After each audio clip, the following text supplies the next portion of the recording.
And ma'am यहाँ पे एक चीज़ ध्यान दीजिए, ये वाला जो नोटिफिकेशन है ये मैंने ऑफिशियल जो वेबसाइट है मिनिस्ट्री ऑफ होम अफेयर्स वहाँ से उठाया है।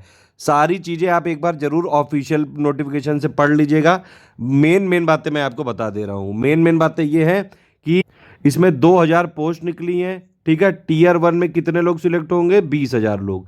इसका 10 गुना टीयर 2 में कितने लोग सिलेक्ट होंगे? 5 गुना, यानी कि 10,000 लोग सिलेक्ट होंगे। निगेटिव मार्किंग है इसमें 1/4 की। और फॉर्म एक ही आदमी को एक अप्लाई करना है। ये कुछ मेन चीज़ें हैं। 19 तारीख से फॉर्म चालू हो रहा है, 19 दिसंबर से, और ये 9 जनवरी 2021 तक ही भरा जा सकता है। 19 से पहले और 9 के बाद वाले फॉर्म सिलेक्ट नहीं किए जाएंगे। बाकी चलिए अब डिटेल में देख लेते हैं। यहाँ पे सारी चीज़ें मैंने ऑलमोस्ट, ये देखिए 2000 पोस्ट है, और जिसमें से 989 है जनरल की, ईडब्ल्यूएस की 113 है, ओबीसी 417। 2000 पोस्ट मतलब बहुत बड़ी बात होती है ये वाली। हालांकि एक ग्रुप सी की नॉन गैजेटेड पोस्ट है, लिखा हुआ है साफ साफ यहाँ पे। पे स्केल काफ़ी अच्छा रहता है और अलाउंस अलाउंस काफ़ी मिलते हैं। एक चीज़ यहाँ पे लेकिन ये ज़रूर है कि आईबी की जॉब एक्चुअली थोड़ी सी टफ होती है। कई लोग जो है यहाँ पे कर नहीं पाते हैं, ये एक समस्या है यहाँ पे। एट्रिशन रेट थोड़ा सा यहाँ पे रहता है। ठीक है, खैर आप लोग को जिनको जॉब ही मतलब कई लोग के जॉब की तलाश है तो उनको तो करनी चाहिए, और देश की सेवा करने से अच्छी सेवा कौन सी हो सकती है, ये भी आप समझिए। कैश कंपनसेशन दिया जाता है, सब चीज़ें लिखी गई। सारी चीज़ें मैं एक बार कहूँगा आपसे पढ़ लीजिएगा। ग्रेजुएशन होना चाहिए, ये एक इंपॉर्टेंट बात। एज लिमिट 18 से 27 है, और बाकी जहाँ जहाँ जो है रिलैक्सेशन है, जैसे SC ST में 5 साल, ओबीसी में 3 साल है। और जो बाकी और भी डिपार्टमेंटल कैंडिडेट्स के लिए भी है यहाँ पे कुछ रिलैक्सेशन है। और इन लोगों के लिए भी है, जैसे जो विडोज़ है, डिवोर्स वुमेन है, उनके लिए भी 35 साल तक है। प्लस एक्स सर्विस मैन के लिए भी एज लिमिटेशन है। प्लस जो जम्मू कश्मीर में 1980 से लेकर 89 तक थे वो भी, और गुजरात दंगों वाले लोगों के लिए भी एज रिलैक्सेशन। इसके अलावा जो मेरिटोरियस स्पोर्ट्स पर्सन है उनके लिए भी है सारी चीज़ें। अच्छा, एक चीज़ यहाँ पे साफ साफ लिखी हुई है कि कोई भी पर्सन विद डिसेबिलिटी, और या फिर और कोई भी कैटेगरी, ऑटिज्म, VH OH, ये लोग नहीं कर सकते हैं। देखिए, नीड नॉट अप्लाई, साफ एकदम बिल्कुल लिखा हुआ है। वैकेंसी घट बढ़ सकती है, ये वाली चीज़ है। स्टार्टिंग में टेम्परेरी रहेगा, लेकिन अगर आप जो है आपकी इंडक्शन ट्रेनिंग होगी, अगर आपने अच्छे से कर ली तो फिर आपको फाइनल कंफर्मेशन भी मिल जाएगा। एक ये सबसे इंपॉर्टेंट चीज़ ये है कि जितने भी एलिजिबिलिटी वाली चीज़ें हैं, जैसे एज आपकी, एडुकेशनल क्वालिफिकेशन हो गई, कास्ट और कैटेगरी का सर्टिफिकेट, और जो भी चीज़ें हैं, जितनी भी चीज़ें हैं, ये आपकी क्लोजिंग डेट तक आपके पास होनी चाहिए। मतलब अगर आप ग्रेजुएशन में अपीयरिंग है तो 9 जनवरी से पहले आपके पास जो है सक्सेसफुल आपको डिक्लेयर किया होना चाहिए। ये एक इंपॉर्टेंट चीज़ है बस। ठीक है, साफ बात ये लिखिए, जो यहाँ पे डेडलाइन होगी सारी चीज़ों की, कहाँ से एज कैलकुलेट की जाएगी? 9 जनवरी 2021 से। बस इस डेट को याद रखिएगा। इसी डेट पे आपकी जो है एज जो 18 से 27 होनी चाहिए, प्लस जो रिलैक्सेशन है, इसी डेट पे आपके पास जो है ग्रेजुएट होनी चाहिए, इस डेट से पहले। ठीक, एक और चीज़ लिखिए कि अगर जो है एक्स सर्विसमैन नहीं मिले तो फिर जो उस कैटेगरी के ओबीसी और जिस भी कैटेगरी के होंगे वो उनसे भर दिया जाएगा। कुछ कैटेगरी में इसमें एक सर्विसमैन को यहाँ पे फीस का वो नहीं मिलेगा। वैसे भी जिसको मिल रहा है उसको 100 रुपये का तो मिल रहा है, कोई इतना वो नहीं है इसमें। सर्विस लाइबिलिटी यही कि भैया पूरे इंडिया में कहीं भी सर्व करना सकता करा जा सकता है। तो आपको मतलब फील्ड जॉब टाइप की है ये, आपको तैयार रहना पड़ेगा। थोड़ी चुनौतीपूर्ण होती है। हमारे स्टूडेंट हैं कुछ IB में, अगर आप बोलेंगे तो उनकी पूरी जो है नाम तो उनका नहीं बता सकता है क्योंकि सीक्रेसी काफ़ी इन लोगों में रहती है, लेकिन उनसे पूरी सब चीज़ें मैं पूछ के आपके लिए बना दूंगा वीडियो, या फिर उन्हीं का कुछ वीडियो रिकॉर्ड करके आपको ऑडियो रिकॉर्ड करके दे दूंगा। ये सब सेंटर एंटर हैं, आप देख लीजिएगा, जहाँ भी आपको ठीक लगे वहाँ पे भर दीजिएगा। 3 भरने, एक बार अगर आपने जो ऑप्ट कर लिया उसको चेंज नहीं किया जा सकता है। ये है सिलेबस। ये हमने पिछली बार करवाया था, 2017-18 में निकली थी, और तब बड़ा जो है न्यूज़ भी आई थी, बहुत बवाल हुआ था, हो अल्लाह मचा था। टीयर 1 एग्ज़ाम जो है, इसमें सिंपल बात क्या है भैया, GS और GA, और प्लस यहाँ पे रीजनिंग, मैथ्स और इंग्लिश भी है थोड़ी सी, बस ये चीज़ होती है यहाँ पे। ठीक है, पेपर नॉर्मल सा आता है। आप बोलेंगे तो पेड ग्रुप इसका चालू कर देंगे, वरना फ्री प्लेलिस्ट तो हम देंगे ही, इसके वीडियो भी देंगे, इसके जैसे ऑफिशियल पेपर आता है वैसी टेस्ट सीरीज भी देंगे। ठीक है, अगर कोई स्टडी फॉर सिविल सर्विसेज का रेगुलर छात्र है तो ये जनरल अवेयरनेस और जनरल स्टडीज़ तो आप आराम से कर लोगे। ठीक है, एप्टीट्यूड और रीजनिंग में प्रैक्टिस करने की ज़रूरत होती है।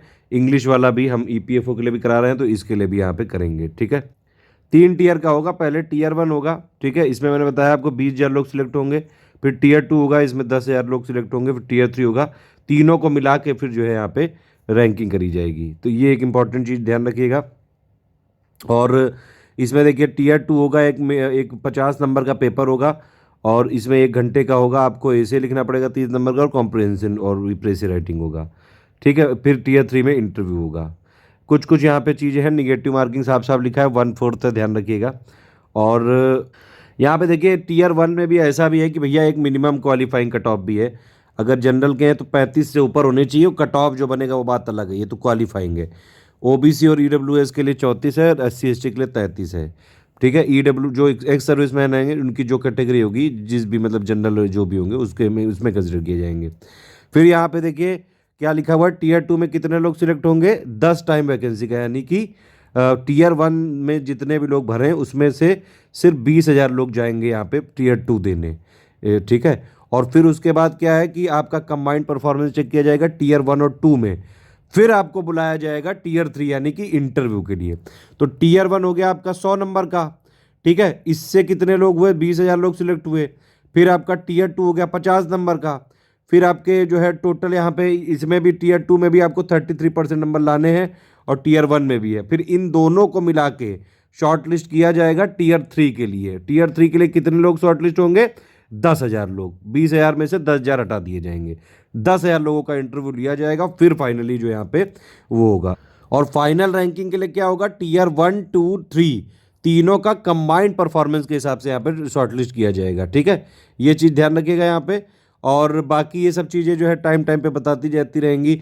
बाकी वही सारी चीज़ें लिखी हैं। टाई वाई हो गया तो उसके लिए क्या केस रहेगा, सबसे पहले टियर 3 के मार्क्स कंसिडर किए जाएंगे। मतलब इंटरव्यू पे सबसे ज़्यादा फोकस है, क्योंकि ये लोग पर्सनालिटी चेक करते हैं ना कि आप जो है कर पाओगे कि नहीं कर पाओगे, 2 में और फिर 1 में भी है ऐसा ही। ठीक है, अप्लाई करने के लिए ये वाली ऑफिशियल साइट पे ही जाइएगा। ठीक है, मैं सिर्फ ऑफिशियल जाता हूँ, आप लोग को से भी रिकमेंड करता हूँ सिर्फ ऑफिशियल जाया करिए, कोई और साइट नहीं होती। जो भी आपकी साइट है उसमें जाके देखा करो डायरेक्टली। कोई रॉन्ग इन्फॉर्मेशन मत करना, ये लोग बहुत जो है इसमें स्ट्रांग है, सारी चीज़ें पता लगा लेंगे। ठीक है, आपके पास एक ईमेल आईडी और मोबाइल नंबर होनी चाहिए। कोई गलत चीज़ मतलब मत करना। जो भी फ़ोटो वोटो आप अभी इसमें जमा करोगे उसकी 10-15 कॉपियाँ रख लेना, बाद में भी सेकंड थर्ड स्टेज में काम आएंगी। बाकी वही सब चीज़ें लिखी हुई हैं, नॉर्मल सी हैं जो आपको हर बार फॉर्म भरने में होती हैं। कोई आप अगर बोलो तो एक एक जो है हम फॉर्म भरता हुआ दिखाता हुआ एक वीडियो बना देंगे। ठीक है, कोई टेंशन वाली बात नहीं है। एक का ही एप्लीकेशन सबमिट करना है, एक से ज़्यादा करोगे तो रिजेक्ट कर दी जाएगी। हार्ड कॉपी नहीं करनी है अभी शुरू में। और यहाँ पे मैं देखिए साफ साफ लिखा हुआ है, जो भी आपके पास फ़ोटो आप अपलोड कर रहे हैं उसको भैया अच्छी खासी कॉपी रख लेना। मेल कैंडिडेट देखिए टोटल 100 रुपये एग्जामिनेशन फ़ी है, और 500 रुपये रिक्रूटमेंट प्रोसेसिंग चार्ज है। सबको कुल मिला के 600 यहाँ पे देनी है।